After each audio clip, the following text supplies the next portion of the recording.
Buka dulu. Tapi itu setelah selesai. Jangan itu bicara bukan tapi setelah di awal. selesai. Jangan Makanya- diklarifikasi, itu udah selesai. Buka. Kenapa itu usah dibuka? Faktanya itu, Anda Pak. takut dengan fakta. Faktanya itu. Anda takut dengan fakta. Faktanya Anies itu menang karena jual beli ayat dan mayat. Gini, yang tujuannya mendorong Anies menjadi Capres Republik Indonesia pada Pilpres 2024 nanti. Kisanak, kalau soal melanggar hukum, malaikat juga tahu siapa yang jadi juaranya. Gitu. Yang saya bicarakan kan adalah Mas Ganjar. Saya tidak menyinggung persoalan komitmennya Pak Prabowo, kemudian Mas Anies. Saya juga punya keyakinan mereka berdua juga punya komitmen. Tapi karena saya sebagai pendukung Anies, harus dong bicara Anies lah. Ini jadi Dua harusnya kali nih. sebenarnya hati Ini kok hati bisa dua nuraninya- kali ya? Dua hati kali salah sebut nuraninya itu Karena bagaimana? saya mendukung ya memimpin bangsa ini. Ya kita butuh orang-orang atau figur-figur yang bisa meyakinkan bangsa ini ke depan mau seperti apa. Oke. Jangan sampai nanti pola yang 2019 politik identitas itu muncul lagi. Ini bahaya. kalau dikatakan politik identitas dikaitkan ke Anies, itu orang lagi ngimpi, berimajinasi sendiri, mengkritisi imajinasinya sendiri. Pak, saya lahir di Jakarta. Ya sudah. Saya di Salemba. Nerakanya Jakarta itu adalah Anda yang Senen. membuat itu menjadi neraka. Dulu. Cara berpikir Dulu. Anda. Sekarang jadi destinasi wisata. Yang kedua, Ya wisata lah, patung-patung dicopot-copot itu jadi Pak, wisata. patung yang mana? Jaring-jaring yang ada di kali itu wisata. Dah, Anda ngerti nggak jaring-jaring itu maksudnya apa? Itu agar jadi ada teorinya sendiri. Makanya kalau nggak ngerti, jangan asal bicara. Kok yang penting Capres 2024 bukan Anies deh. Aduh, gawat. Begitupun sebaliknya.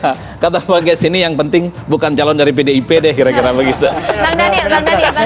Benar, saya tahu. Bang, kita kasih kesempatan yang lain, Bang. Enggak, memang. Kita kasih Tidak. kesempatan Enggak, yang karena lain. bicara tentang Bang, saya ya. bahwa mereka ini muncul dari memang dari kesadaran kesadaran politiknya gitu, bahwa soal siapa yang dibela ya itu hal berikut gitu.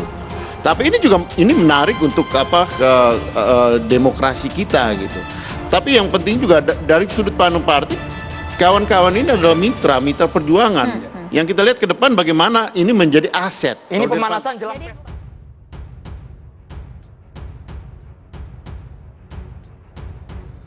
Sebut Anies mau nyapres Eko Kuntadi, siapkan ayat dan maya. Pegiat media sosial Eko Kuntadi kembali mengeluarkan pernyataan mengenai Gubernur DKI Jakarta Anies Baswedan. Dia menyangka ex-Mendikbud itu bakal maju di Pilpres 2024. Dugaan itu bermula dari berita Giring ditantang untuk bertarung di Pilpres melawan Anies Berani yang kemudian ditautkan dalam cuitan Twitternya. Eko lantas menyindir Anies akan menggunakan ayat untuk meraup dukungan masyarakat. Wow, Anies mau nyapres, siapkan ayat dan mayat, tulisnya di akun @ekokuntadi dikutip pada Minggu.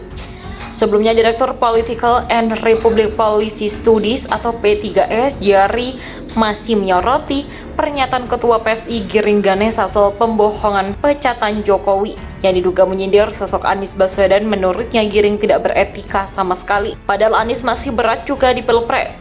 Dia tak punya partai seperti Prabowo, Puan, AHY, Erlangga Hartanto, Pekan Surya Paloh. Ujarnya dilansir dari genb.co, Jari juga menantang Giring yang mendorong PSI agar bisa lolos ke DPR dan mempromosikan maju capres untuk bertarung dengan Anies. Kan ada partai tunggal, koalisi, atau afiliasi politik. Tinggal tergantung seperti apa dan bagaimana upaya kita, kata dia. Politisi Partai Demokrat Abdullah Rashid menilai bahwa Ketua Umum Partai Solidaritas Indonesia atau PSI Giring Ganesa perlu diapresiasi. Pasalnya menurut Abdullah Rashid, Giring Ganesa berani mengkritik soal pimpinan pembohong di depan Presiden Jokowi langsung. Kita perlu apresiasi Giring, PSI karena berani kritik pimpinan pembohong di depan Jokowi langsung. Iya nggak sih? Kata Abdullah Rashid melalui akun Twitter pribadinya pada Sabtu. Sebelumnya, Giring Ganesa menyebut bahwa Indonesia akan menjadi suram jika dipimpin oleh pembohong yang pernah dipecat Jokowi. Hal tersebut disampaikan oleh Ketua Umum PSI Giring Ganesa dalam acara puncak hari ulang tahun PSI ke-7 yang dihadiri secara langsung oleh Presiden Jokowi.